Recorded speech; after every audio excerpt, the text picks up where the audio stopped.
A veces el silencio pesa más que los gritos, y lo único que puedes hacer es quedarte quieta, esperando a que el aire vuelva. Me llamo Clara, tengo 17 años, y esto pasó entre Madrid y Veracruz, cuando todavía creía que el amor de una madre era algo garantizado. Desde pequeña aprendí que en mi casa no había lugar para dos hijas felices. Mi madre, siempre impecable, siempre sonriente ante los demás, reservaba toda su ternura para mi hermana Lucía, la perfecta, la que tenía la sonrisa que salía bien en las fotos y la voz dulce que nunca discutía. En cambio, a mí me llamaba torpe, dramática, exagerada. Decía que mi asma era una invención para llamar la atención. Yo me acostumbré a respirar a medias. Luego, cuando mi madre se casó con Javier, un empresario mexicano al que todos le reían los chistes, aunque no tuvieran gracia, nos mudamos a Veracruz. Decía que era una nueva oportunidad, pero lo que nadie sabía era que en esa casa nueva también había un espacio para lo que ella no quería mirar, yo.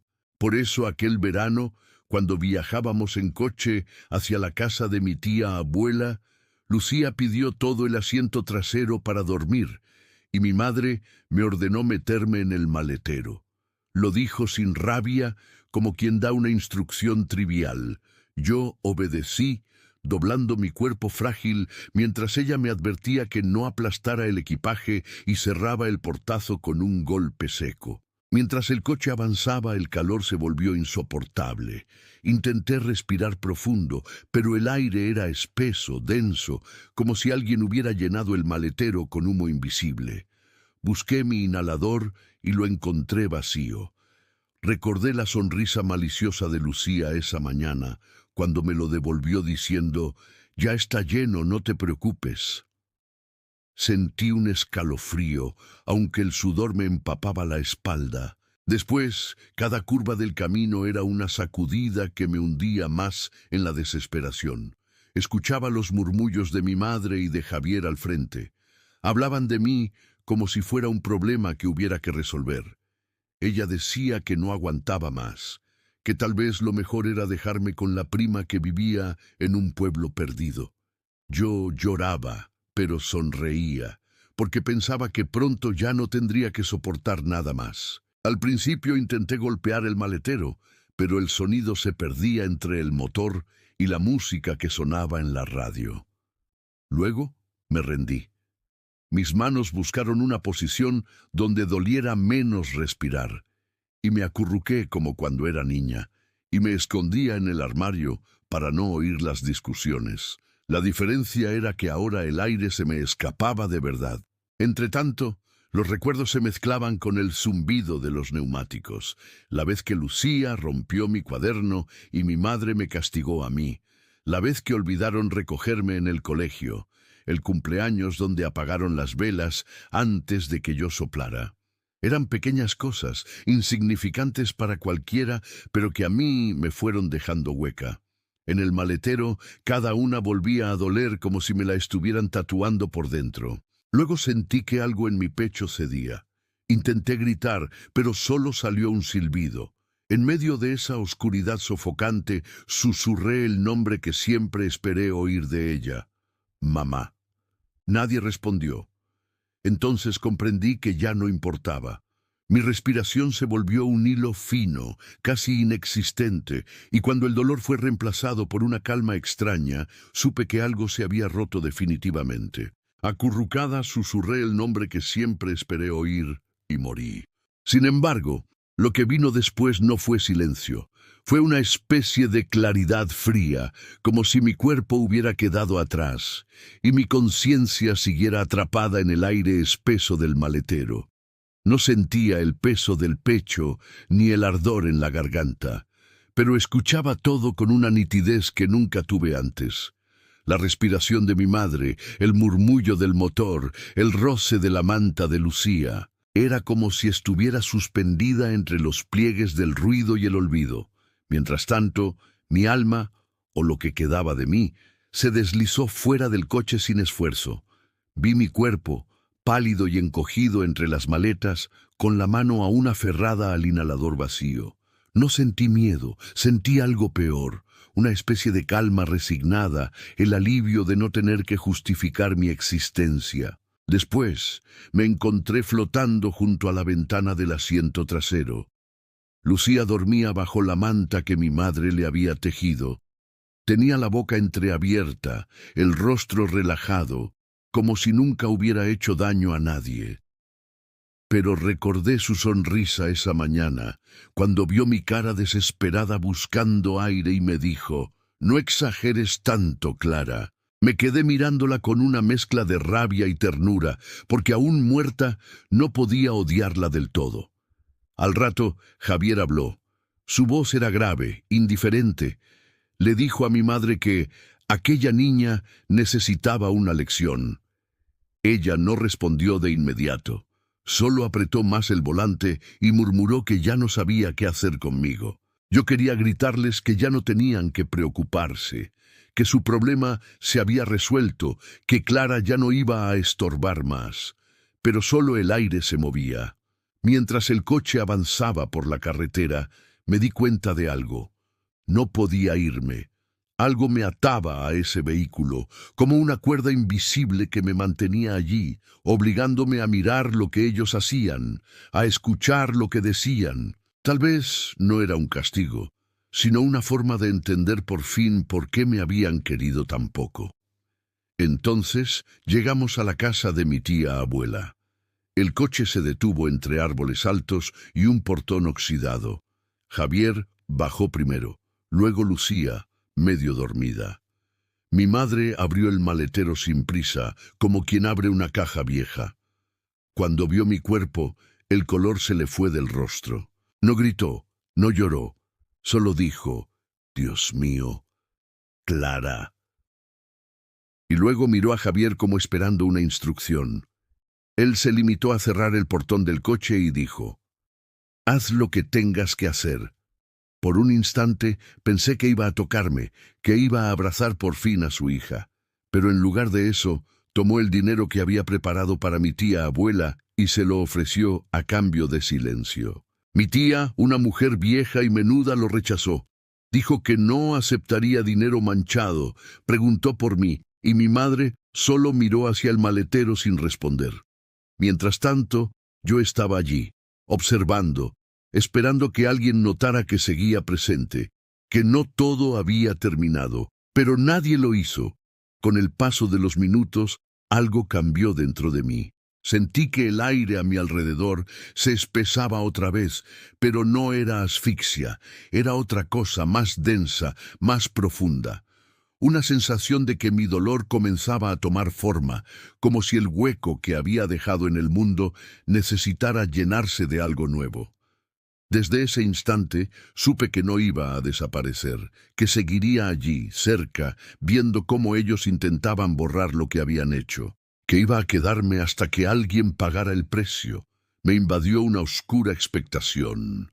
Al principio pensé que era miedo, pero no. Era algo más primitivo, más antiguo, una sensación de hambre que no venía del cuerpo, sino del vacío que había dejado mi muerte.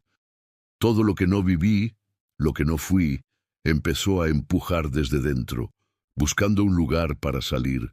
Y mientras observaba a mi madre hablando con mi tía abuela bajo aquel cielo encapotado, supe que mi historia no había terminado. Apenas comenzaba a tomar forma. Por algún motivo, nadie quiso abrir el maletero de nuevo. Mi madre inventó una excusa torpe sobre cosas que olvidó y se marchó con el coche sin mirar atrás.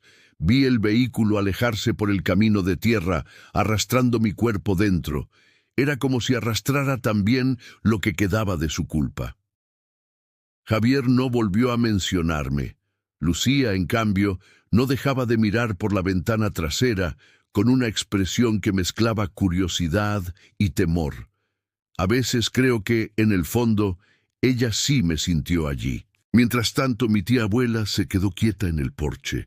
No dijo nada durante largo rato. Luego susurró algo que apenas alcancé a oír.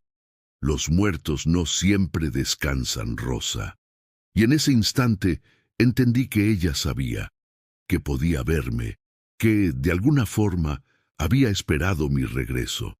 Esa noche el viento sopló con una fuerza que hacía temblar los cristales. Yo flotaba entre las sombras, observando a mi madre dormir en la habitación que una vez fue suya, en la vieja casa familiar de España.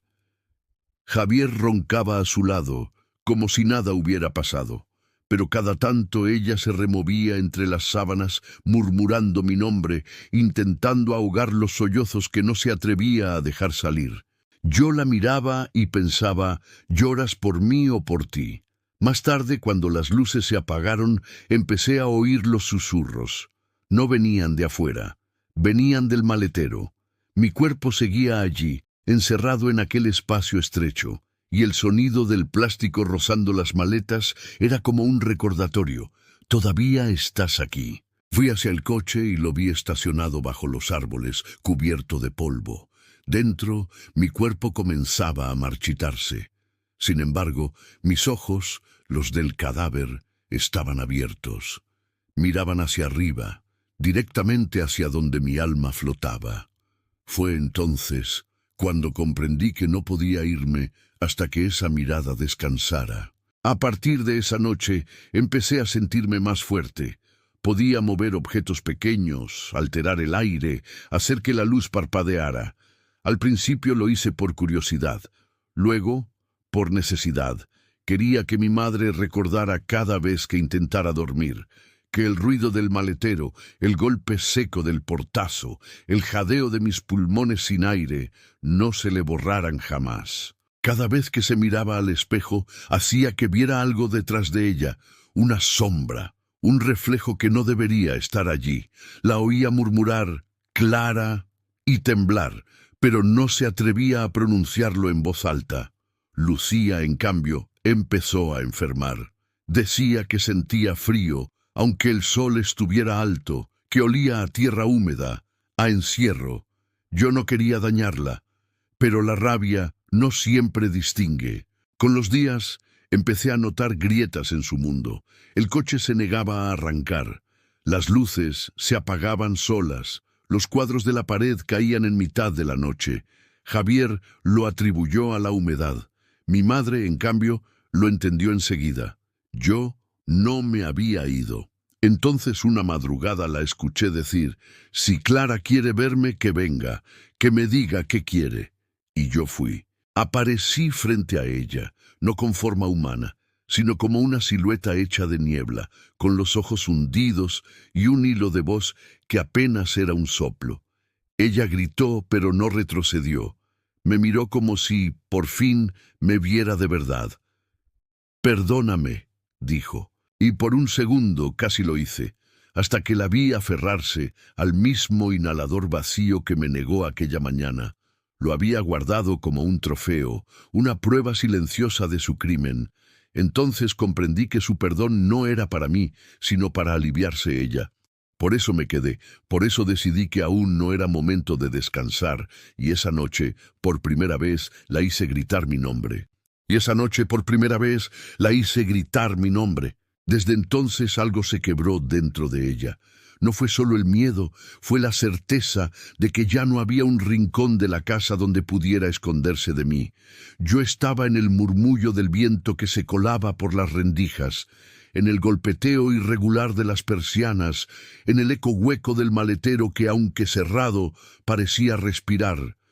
Y aunque no tuviera cuerpo, aprendí que la culpa tiene forma, y esa forma se moldea con el temblor de quien la carga. Después de aquella noche, mi madre empezó a evitar el coche.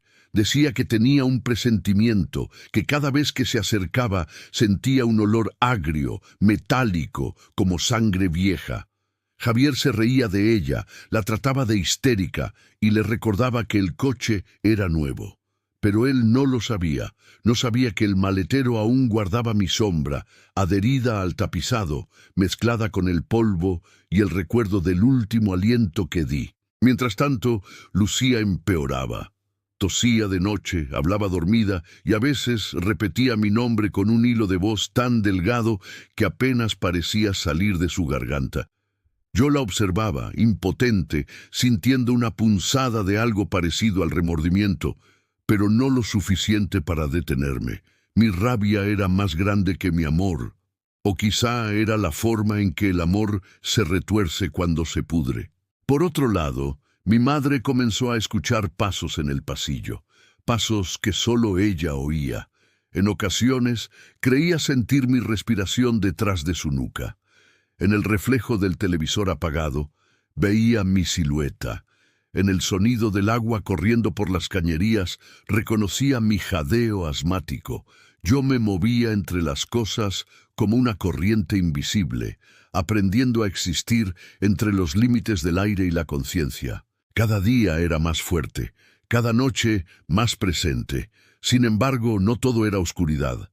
En un arranque de cordura o locura, mi tía abuela regresó a la casa. Llegó sin avisar, vestida de negro, con un rosario entre las manos y una mirada que atravesaba las paredes. «No todo lo que muere se va», dijo al entrar, y aunque nadie la escuchó, yo sí. Por primera vez desde mi muerte, alguien me habló sin miedo. Durante la cena, observé cómo mi madre intentaba fingir normalidad. Cortaba el pan con manos temblorosas, evitaba mirar hacia el pasillo, reía en los momentos equivocados. Javier, ajeno a todo, bebía vino y contaba anécdotas de trabajo. Lucía, en cambio, no tocaba su plato. Miraba fijamente un punto detrás de su madre, un punto donde yo estaba. Fue entonces cuando mi tía abuela dijo: «Rosa, el pasado no se entierra con silencio. A veces hay que abrir la tumba para que el alma descanse». Mi madre se levantó bruscamente, tirando la copa al suelo. El vino se derramó como una mancha de sangre sobre el mantel, y por un instante el aire se volvió tan denso que creí sentir el peso de los vivos sobre mí. Esa noche decidí seguirlos. Vi cómo Javier dormía profundamente, ajeno a la tensión que se arrastraba por la casa. Vi cómo Lucía se levantaba para beber agua y se detenía frente al espejo del pasillo, observando algo que no estaba allí. Y vi cómo mi madre, en la penumbra de su habitación, abría el armario, sacaba una vieja caja metálica y la colocaba sobre la cama. Dentro, guardaba fotos mías de cuando era niña, mi primer dibujo, el informe médico del asma y el inhalador vacío. Lo sostuvo entre los dedos temblando. «No fue culpa mía», murmuró. «Ella no me dejó otra opción». Mentía, y lo sabía. Cada palabra suya me atravesaba como un alambre caliente, porque sí tuvo opción. Pudo abrir el maletero, pudo darme aire, pudo al menos mirarme una última vez, pero eligió no hacerlo, y esa elección fue mi condena, y ahora la suya. Al día siguiente, Javier encontró el coche con las puertas abiertas. Dijo que probablemente alguien intentó robarlo, pero no se llevaron nada. En el suelo, entre las maletas, estaba el inhalador. No donde ella lo dejó, sino en el centro exacto del maletero, apuntando hacia arriba, como una ofrenda, como una advertencia. Mi madre enmudeció. No volvió a usar el coche. Lo tapó con una lona y lo dejó en el garaje, como si así pudiera cubrir también el peso de su culpa. Mientras tanto, Lucía comenzó a dibujarme. Al principio eran figuras torpes, sombras con forma humana, pero con el tiempo los rasgos se hicieron más nítidos. Me dibujaba con los ojos cerrados, la piel pálida y las manos apoyadas en el pecho, siempre en el maletero. Y cada vez que terminaba uno de esos dibujos, lo escondía bajo la cama, como si supiera que yo podía verlos. Poco a poco entendí que no había vuelto solo para castigar. Había vuelto para recordarles, para que ninguno de ellos pudiera seguir fingiendo. La casa empezó a oler a humedad, a encierro, a memoria podrida. Los relojes se detenían, las luces titilaban, los espejos sudaban por dentro. Javier comenzó a dormir en el sofá. Lucía no salía de su cuarto. Y mi madre empezó a hablar sola. Decía mi nombre incluso cuando no quería. Lo arrastraba entre dientes con un tono de súplica, y cada vez que lo hacía, la casa entera se estremecía. Pero lo peor estaba por llegar, porque yo ya no era solo un eco, ni una sombra. Empezaba a sentir otra vez el peso del cuerpo, la presión del aire, el roce del suelo bajo mis pies. Estaba volviendo. Y cuando abrí los ojos dentro del maletero, supe que aún no había terminado con ellos. Y cuando abrí los ojos dentro del maletero, supe que aún no había terminado con ellos. El aire era espeso, casi sólido, y el olor a tela vieja y metal oxidado se me metía por los pulmones, si es que seguían siendo míos. No sabía si respiraba o si solo imitaba el acto por costumbre, pero cada bocanada me devolvía recuerdos. La presión del coche en movimiento, el calor, el sonido ahogado del motor, el último intento por gritar. El maletero no era solo mi tumba, era mi útero. De allí había muerto y renacido. A través de la rendija veía el reflejo de la casa en penumbra. Era la misma en la que nací, la misma que mi madre abandonó cuando decidió rehacer su vida. Ahora, sin embargo, algo había cambiado. Las paredes parecían respirar. El techo goteaba, aunque no llovía.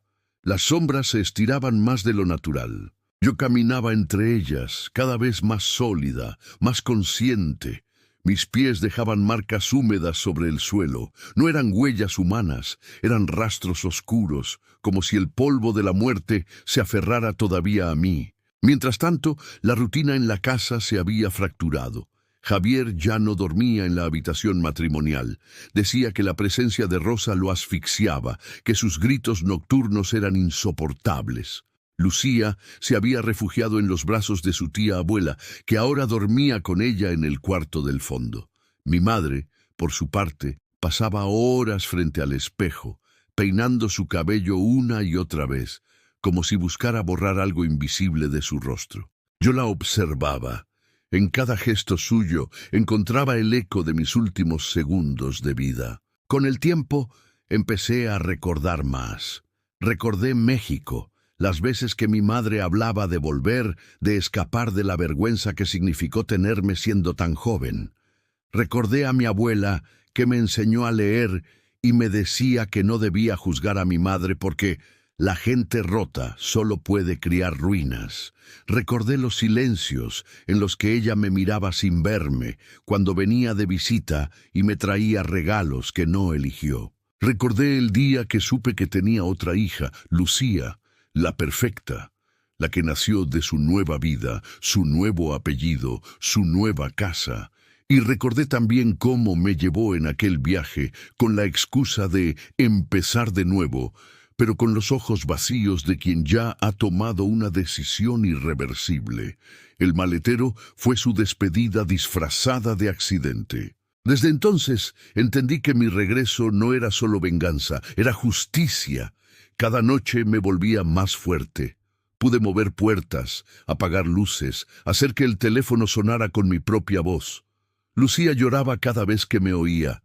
Decía que Clara la llamaba, que le pedía que la ayudara a salir, y aunque mi madre intentó negar lo imposible, yo ya no era un fantasma, era una presencia. Una mezcla de carne vieja, polvo y rabia. Una madrugada, decidí manifestarme frente a ella, no como niebla, no como sombra, sino con mi cuerpo, el que había dejado atrás. Lo reconstruí pieza a pieza, con el aire podrido del garaje, con el polvo que se acumulaba sobre el coche. Mis ojos eran los mismos que ella cerró, pero ahora los mantenía abiertos. Mi piel era gris, marcada por los pliegues del tapizado del maletero. Cuando me vio, no gritó, solo se desmoronó sobre la silla. «Clara, no puede ser». Yo avancé despacio. Cada paso hacía sonar el suelo, como si crujiera bajo la culpa. «¿Pensabas enterrarme sin tierra, mamá?» Ella temblaba, y con una voz casi infantil respondió: «Yo no sabía qué hacer contigo. Nadie me ayudaba. Tu padre me abandonó. Tenía que seguir viviendo. Y matarme era vivir». «¡No te maté!», gritó por fin con una mezcla de histeria y remordimiento. «Solo te dejé dormir. Pensé que despertarías. Pensé que no pasaría nada». Mentía otra vez. Yo podía olerlo. La mentira tiene un olor agrio, parecido al miedo. Mientras hablaba, vi algo que me heló. Sobre la mesa había billetes, euros, muchos, en el fondo de un sobre con el membrete de una empresa mexicana. Pago final, decía. Entonces entendí. Mi madre no solo me había abandonado por su nuevo marido, me había vendido. Yo era el precio de su silencio, el estorbo que debía desaparecer para que la historia de la familia perfecta quedara intacta. Y aquel sobre era la prueba. No sé qué pasó después exactamente. Recuerdo que la habitación se oscureció de golpe, que el aire se llenó de gritos, que la voz de Lucía resonaba en el pasillo, que mi madre pedía perdón mientras el espejo frente a ella se agrietaba, reflejando nuestras caras superpuestas, la suya llorando, la mía muerta pero sonriente. Y en ese reflejo supe que ella no resistiría mucho más. A la mañana siguiente, Javier la encontró desvanecida, con el inhalador entre las manos. Dijo que se trató de un ataque de ansiedad. Nadie le creyó. Lucía, en cambio, me buscaba.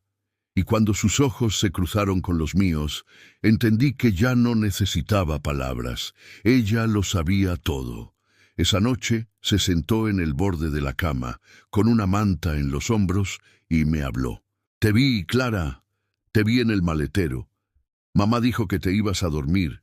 Yo solo quería que pararas de toser». Y entonces lloró. No como culpable, sino como alguien que por fin entiende el peso de lo que hereda. Por primera vez desde que morí, sentí algo parecido a la paz. Pero aún no podía irme, no mientras el coche siguiera allí, no mientras el maletero siguiera cerrado, porque lo que nació en la oscuridad solo puede morir cuando la oscuridad se abre. Y cuando Lucía encontró las llaves del coche, supe que el final estaba cerca. Y cuando Lucía encontró las llaves del coche, supe que el final estaba cerca. El llavero todavía tenía el pequeño colgante de cuero con mi inicial grabada. Una C torcida, hecha a mano por mi abuela. Lucía la giraba entre los dedos como si fuera un amuleto prohibido. A cada vuelta, el metal reflejaba destellos de una luz que no venía de ninguna lámpara. Era mi manera de guiarla. No hablábamos, no hacía falta. Ella ya no me temía, y yo ya no podía detenerla. Esa tarde, Javier estaba ausente, encerrado en su oficina. Desde la muerte de mi madre, vivía entre silencios incómodos y botellas medio vacías.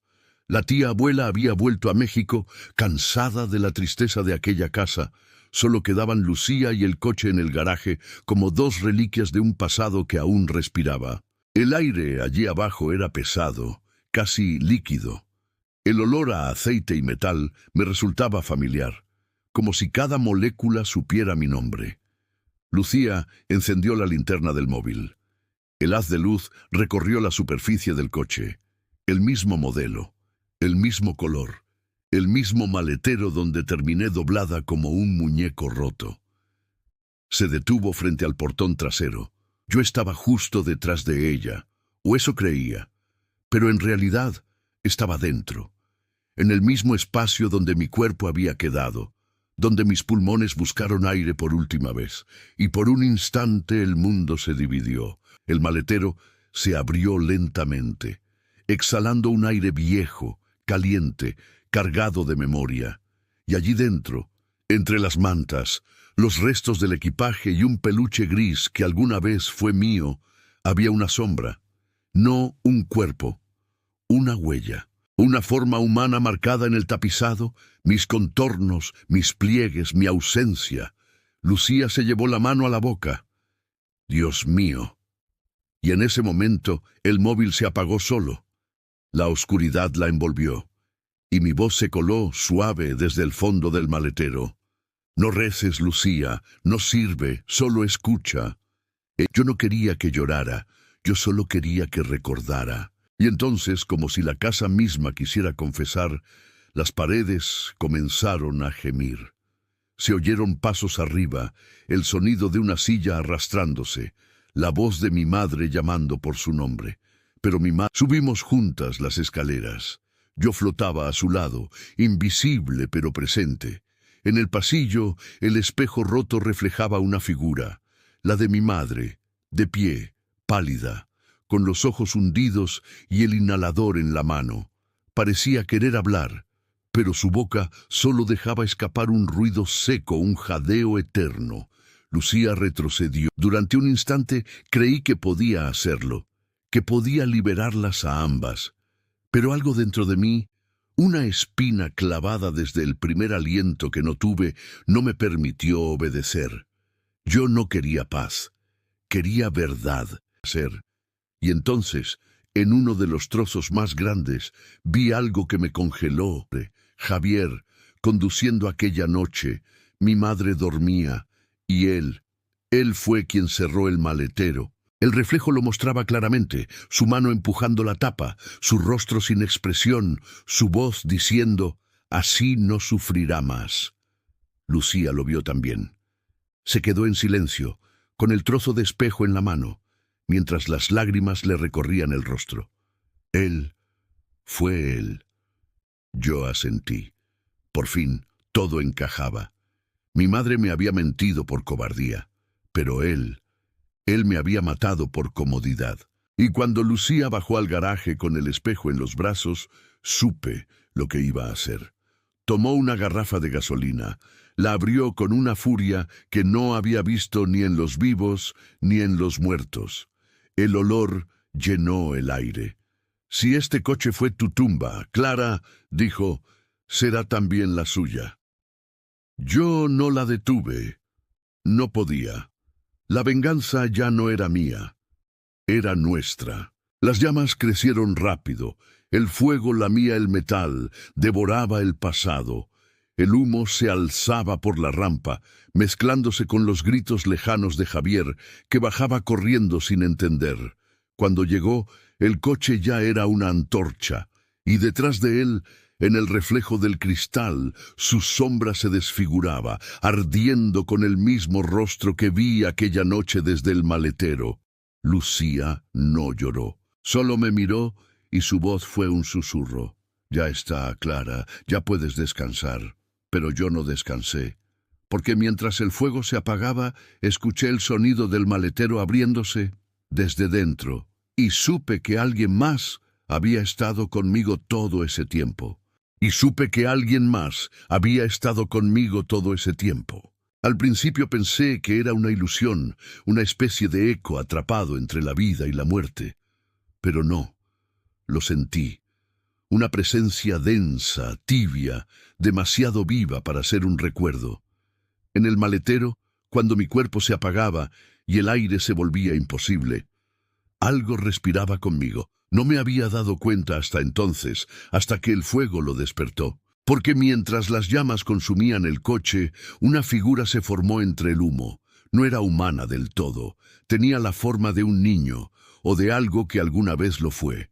No hablaba, pero su mirada era tan antigua que dolía sostenerla. Sus ojos, huecos, parecían absorber la luz. Y cuando el metal estalló, esa cosa giró la cabeza hacia mí y sonrió. No fue una sonrisa amable, fue el reconocimiento, como si dijera, «Por fin me encontraste». Desde ese momento, el silencio de la casa cambió. Ya no era un vacío, era una respiración contenida. Un rumor bajo las tablas, una presencia que recorría las paredes. Lucía dormía poco. Se despertaba sobresaltada, diciendo que oía pasos en el pasillo. A veces se quedaba quieta mirando un rincón, como si alguien la observara desde la oscuridad. Yo también lo sentía, aunque ya no tenía cuerpo. Ese algo se había quedado con nosotras. Sin embargo, había una diferencia. No me temía, me acompañaba, me seguía, me imitaba.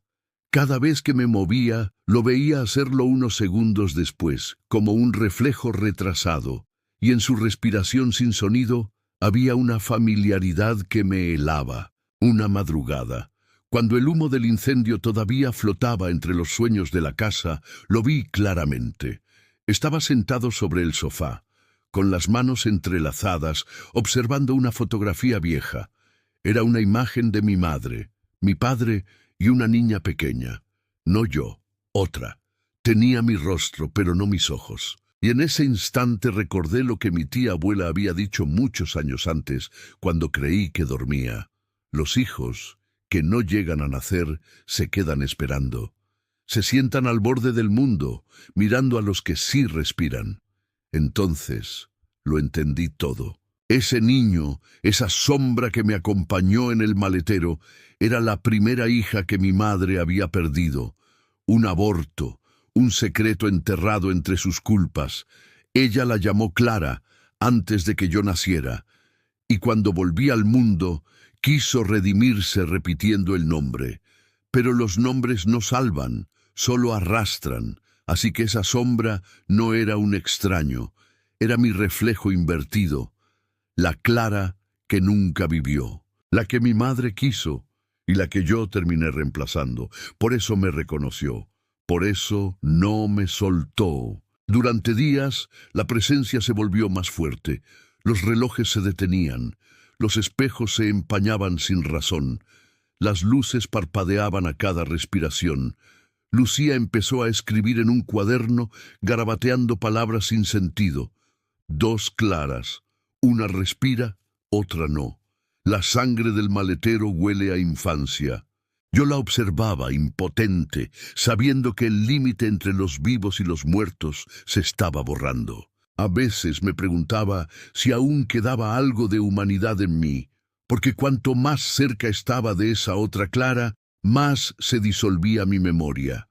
Ya no recordaba el color de mi habitación, ni el sabor del aire, ni la voz exacta de mi madre cuando reía.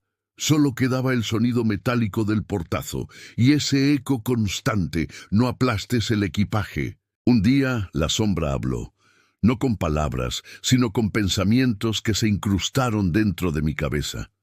Nos dejaron allí juntas. No sabías que estaba contigo, pero yo sí sabía quién eras. Y ahora que mamá está muerta, solo queda una. Supe lo que quería. Ocupar mi lugar, no solo en la memoria, sino en todo, en Lucía, en la casa, en lo que quedaba de mí. Esa noche, cuando el reloj marcó las 3, ella se levantó del sofá, caminó hacia el espejo roto y empezó a recomponerlo pedazo a pedazo. Cada fragmento volvía a reflejar partes distintas de nosotras dos. Su rostro, el mío, el cuerpo muerto del coche, el humo aún flotando sobre el asfalto. Cuando terminó, el espejo volvió a estar entero, y al mirarlo, ya no supe quién era quién. Lucía entró en ese momento, traía los ojos enrojecidos y el cabello húmedo por la lluvia. «Clara», susurró, «¿qué has hecho?» Yo no respondí. La otra Clara sí. Nada que no me hicieran antes. Entonces comprendí que ella había cruzado, que había usado mi reflejo para regresar. Yo, la que murió en el maletero, quedé al otro lado del espejo, atrapada en el vidrio, y ella, la sombra original, caminaba libre, respirando con mi voz, moviendo mis manos, llorando con mis lágrimas. Lucía se acercó, confundida. «¿Clara?» Y la nueva Clara sonrió. «Sí, soy yo».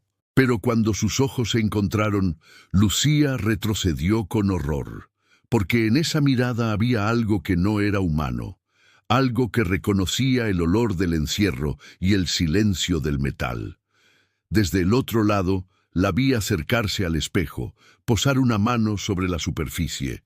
Yo intenté hablarle, advertirle, pero la otra Clara solo murmuró con voz de ceniza: «Ya no hay maletero. Ahora el encierro es tuyo». Y el cristal se agrietó. Entonces comprendí que la historia no había terminado conmigo, sino que acababa de comenzar en ella.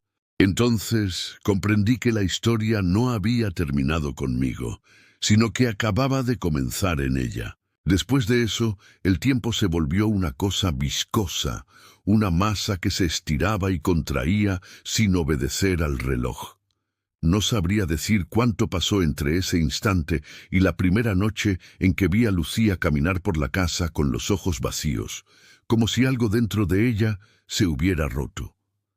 Cada paso suyo resonaba distinto, más pesado, más lento, como si el suelo la rechazara. Desde mi lado del espejo podía verla, pero no podía tocarla. Golpeaba el cristal con las manos, desesperada, intentando advertirle que la otra no era yo, que esa cosa que llevaba mi cara y mis gestos no respiraba, solo fingía hacerlo. Sin embargo, Lucía la abrazaba, le hablaba, le pedía perdón. «Perdóname, Clara, no debí dejarte sola». Y la otra sonreía. Una sonrisa que no tenía humanidad, pero sí inteligencia, como si disfrutara el engaño, como si cada palabra de amor la alimentara. Mientras tanto, la casa se deshacía en detalles. Los objetos cambiaban de lugar. El reloj que mi madre trajo de España se detuvo a las 3 y nunca volvió a moverse. Las plantas se secaron, una por una, aunque Lucía seguía regándolas. El agua se acumulaba en la tierra muerta, formando charcos que olían a moho y a tiempo estancado. En las paredes aparecían grietas finas, líneas que parecían letras. Si uno las miraba lo suficiente, formaban frases, y las frases eran siempre las mismas. «No abras el maletero». A veces me pregunto si todo era real o si la locura también puede infectar a los muertos, porque cada noche escuchaba el mismo sonido, el portazo metálico cerrándose, una y otra vez, como si el coche siguiera vivo, como si yo siguiera allí dentro, y sin embargo, había algo nuevo. La otra Clara, la que había cruzado el espejo, empezaba a cambiar. Su piel se volvía más pálida, sus movimientos más torpes. Parecía absorber la muerte que yo había dejado atrás. A veces se quedaba quieta frente al fuego, observando su propio reflejo en las brasas, y decía cosas que solo yo debía recordar. ¿Recuerdas cuando mamá te dejó con la abuela? ¿Recuerdas el olor del tapizado del coche? ¿Recuerdas cómo dolía respirar? Era como si me despojara poco a poco de mis recuerdos, como si los estuviera robando para completarse. Lucía, en su inocencia, no lo veía. Seguía creyendo que había recuperado a su sobrina perdida. La alimentaba, le cantaba, la peinaba. Dormían en la misma habitación. Hasta que una noche la escuché gritar. El espejo tembló y vi el terror en sus ojos. Corrió por la casa, tropezando con los muebles, llamando a mi madre, como si el pasado pudiera responderle. Y detrás de ella, caminando con calma, iba la otra Clara. Llevaba algo en la mano. El inhalador.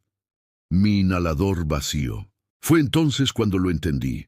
Ella no quería solo mi lugar, quería que todos recordaran el momento exacto en que dejé de respirar. Quería que el mundo lo reviviera una y otra vez. Lucía se encerró en el baño. La oía sollozar, repetir entre dientes, «No es ella, no es ella». Pero el espejo del pasillo seguía vibrando. Cada golpe que daba contra el cristal hacía que las paredes se agrietaran un poco más. Yo trataba de mantenerme entera, de no disolverme. Pero cada día sentía cómo mis bordes se borraban, cómo la frontera entre mi alma y el reflejo se volvía más delgada. A veces, al mirar mi propio reflejo, ya no veía una niña, veía a una mujer, a mi madre, su rostro, el mismo que me ordenó meterme en el maletero, su voz, la que nunca pidió perdón. Y esa fue la ironía final.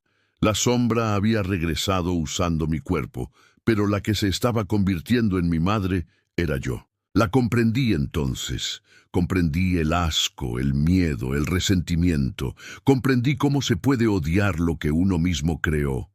Cómo el amor puede volverse una condena cuando se mezcla con culpa. Ella me veía como una extensión de sus errores, como una huella de algo que quiso borrar. Y ahora yo cargaba con esa herencia. Cada día Lucía se hundía más. Hablaba sola, escribía nombres en las paredes, llenaba la casa con velas encendidas. Decía que así podía mantenerme cerca, que yo la protegía, pero la que la observaba desde el umbral ya no era yo, era ella, la otra, Clara sin respiración. Y entonces ocurrió lo que temía. Una noche El espejo se abrió. Fue un sonido sordo, húmedo, como el de una herida al desgarrarse. La otra Clara atravesó el marco, lenta, segura, y se detuvo frente a Lucía, que estaba de rodillas. Yo la veía desde dentro del vidrio, incapaz de gritar. La sombra la tocó en la frente con una ternura casi humana, y Lucía sonrió. Por un instante pareció feliz, luego su cuerpo cayó al suelo, sin vida, sin voz. El espejo absorbió la última exhalación, y sentí que el aire se llenaba de un olor metálico, parecido al de la sangre vieja. La otra Clara me miró entonces. «Ya no queda nadie», dijo, «solo nosotras», y se giró hacia la ventana, hacia el amanecer que empezaba a teñir la habitación de gris. «Tenemos que volver», añadió. «Falta cerrar el ciclo». Yo supe a qué se refería. El coche, el maletero, el final que nunca se cerró, y supe también que la única forma de detenerla era volver al lugar donde morí. Volver al lugar donde morí no era una elección, era la única salida. Desde el otro lado del espejo, el aire se sentía distinto. Ya no había paredes, ni relojes, ni límites, solo un camino de polvo que cruzaba entre dos tierras, España y México. Era como si los dos mundos, mi origen y mi muerte, se hubieran fundido en una carretera interminable, una cinta gris que olía a gasolina vieja y a promesas rotas. La otra Clara caminaba delante de mí. Su silueta era más nítida ahora, más real. Llevaba mi ropa, mis gestos, incluso mi forma de respirar. Solo que yo ya no respiraba, y eso la hacía más viva que a mí. A cada paso las voces del pasado regresaban. La de mi madre, ordenándome entrar al maletero, la de mi hermana, riendo al darme el inhalador vacío, la de mi abuela, diciéndome que la sangre no se elige, pero sí se paga. El coche nos esperaba en un claro medio cubierto por la maleza. Era el mismo, el sedán gris con las bisagras oxidadas y el maletero abollado. El polvo lo había convertido en un fósil, pero seguía allí como si el tiempo lo hubiera preservado para el juicio final. «Aquí empezó todo», susurró la sombra con mi voz. «Aquí terminó», respondí. Ella sonrió. «Todavía no». El sol apenas se levantaba. La luz atravesaba las ramas secas, dibujando sombras que parecían manos extendidas. Me acerqué al coche. El olor era el mismo, metal caliente, plástico derretido, miedo. Mis dedos pasaron por el borde del maletero y por un instante sentí el mismo dolor en el pecho, la misma falta de aire. «¿Por qué me hiciste esto?», le pregunté, aunque sabía que no tenía respuesta. Ella me miró, con mis ojos, pero sin alma. «Porque tú no supiste detenerla. Porque la dejaste creer que podías desaparecer sin dejar huella. No entendí hasta que oí un motor a lo lejos. Un coche real, uno vivo». Era mi madre, más vieja, con el rostro marcado por el tiempo y la culpa. Bajó del vehículo con torpeza, sosteniendo una caja de madera. Dentro, flores secas, una foto mía y el inhalador. Lo colocó sobre el capó del viejo coche y murmuró: «Perdóname, hija». La sombra se estremeció, el aire se volvió espeso, yo di un paso hacia ella. «No le creas», le dije. «No sabe cómo amar, pero aún puede aprender a llorar». Ella rió. «El perdón no sirve para los muertos». Entonces abrió el maletero. El sonido metálico fue el mismo de aquella noche, ese chasquido final que anuncia que ya no hay vuelta atrás. Dentro no había cuerpos, solo oscuridad, pero una oscuridad viva que respiraba. «Siella no recuerda, yo ocuparé su memoria. Seré su hija perfecta, la que no tosía, la que no molestaba, la que sí merecía el asiento trasero». La furia me atravesó, y por primera vez sentí que tenía poder, porque no era cuerpo ni sombra, era recuerdo, y los recuerdos pueden herir más que la carne. Me lancé sobre ella, no hubo ruido. Solo un impacto sordo, como si dos espejos se rompieran al mismo tiempo. La oscuridad del maletero nos tragó. Caímos entre imágenes rotas, mi infancia, el funeral, la risa de mi hermana, los ojos vacíos de mi madre. Todo giraba como una tormenta de memorias. Grité su nombre y por primera vez la sombra dudó. En su rostro se dibujó un gesto que no era mío, era miedo. Entonces lo entendí. Ella no era un espíritu. Era todo lo que mi madre negó, todo lo que reprimió. Su vergüenza, su abandono, su deseo de borrar lo que la hacía humana. Era su reflejo, no el mío. No soy tú, le dije, y empujé. La sombra cayó dentro del maletero. El portazo se cerró con un eco que pareció partir el mundo en dos. El coche se incendió, no con fuego, sino con luz. Una luz blanca que lo envolvió todo, el polvo, el dolor, la carretera. Cuando desperté, estaba sentada junto al camino. Ya no había coche, ya no había sombra, solo mi madre, arrodillada, llorando frente a la tierra quemada. Sus lágrimas caían sobre la foto que había traído, y por primera vez me llamó por mi nombre. Clara. Su voz no sonó como antes, sonó como si, por fin, doliera. El viento sopló entre los árboles. Una brisa tibia, con olor a lluvia y flores. Y supe que podía irme.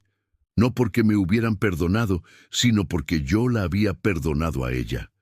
Mientras me desvanecía, la escuché decir, «Nunca debí cerrar el maletero». Y en el aire, la oscuridad respondió, «Ya está abierto». Pero el eco de esa frase no era mío. Esa voz se quedó suspendida en el aire, flotando entre los árboles, como si la tierra misma quisiera retenerla. El amanecer despuntaba con un brillo pálido, y todo olía a ceniza y lluvia. Mi madre seguía de rodillas, su cabello pegado al rostro por el llanto. El suelo bajo ella se había humedecido tanto que sus manos temblaban al intentar sostener la caja de madera. Dentro, las flores secas se habían convertido en polvo. Yo la observaba desde la distancia que separa el recuerdo del olvido. Ya no había peso ni cuerpo, solo una sensación de calma tensa, como la respiración antes de un suspiro. Ella no podía verme, pero algo en su mirada decía que me sentía allí, y eso bastaba. Detrás de ella, mi hermana apareció. No era una niña ya. La vida la había endurecido. Traía una maleta y una expresión que mezclaba cansancio y miedo. Cuando vio a mi madre, se detuvo. «¿Qué haces aquí, mamá?», preguntó. «Pidiendo perdón», respondió sin mirarla. Mi hermana soltó una risa amarga. «¿Perdón a quién?». «A la que dejamos atrás», dijo ella, y sus ojos se alzaron al vacío. «A la que aún me sigue». Un silencio extraño se coló entre las tres, porque sí, ahora éramos tres, aunque solo dos respiraran. Yo estaba allí, lo supe porque el viento sopló con mi ritmo, y las hojas se movieron como si marcaran mi pulso. Mi madre le ofreció la caja a mi hermana. Ella la tomó, sin entender. Dentro, encontró el inhalador. Lo levantó despacio, lo miró bajo la luz, y entonces lo reconoció. El mismo que me dio vacío aquel día, el mismo que me negó el aire. Sus manos temblaron. La expresión de su rostro cambió. Por primera vez vi en sus ojos algo parecido a culpa. «No lo hice por maldad», murmuró. «Lo sé», susurré yo, aunque no pudiera oírme. Mi madre la miró con tristeza. «Tu hermana no necesita tu perdón, Lucía. Solo que la recuerdes sin miedo». Lucía dejó caer el inhalador al suelo. El sonido fue pequeño, pero resonó como un disparo. La caja se partió, y de ella salió una corriente de aire cálido, como un suspiro guardado por años. El viento giró, levantando polvo, hojas, lágrimas, y en ese remolino sentí que algo se cerraba. O tal vez que algo se abría. El coche viejo desapareció del paisaje. El maletero, esa tumba de metal, se disolvió. Solo quedó la carretera, extendiéndose hacia el horizonte. Una línea infinita entre dos países, dos vidas, dos versiones de mí. Mi madre se levantó con dificultad. tomó la mano de Lucía y caminaron hacia el coche nuevo sin mirar atrás. No era redención, era aceptación. Yo la seguí unos pasos hasta que sentí que mis pies ya no tocaban el suelo. El aire se volvió claro y una luz blanca se abrió sobre mí, sin dolor, sin rencor. Solo el silencio después del eco. Y antes de desaparecer, susurré: el maletero ya no está cerrado. Entonces el viento sopló una última vez, llevando mi voz hacia algún lugar donde las cosas rotas aún pueden sanar. Y allí terminó mi historia, no con justicia, ni con venganza, sino con memoria.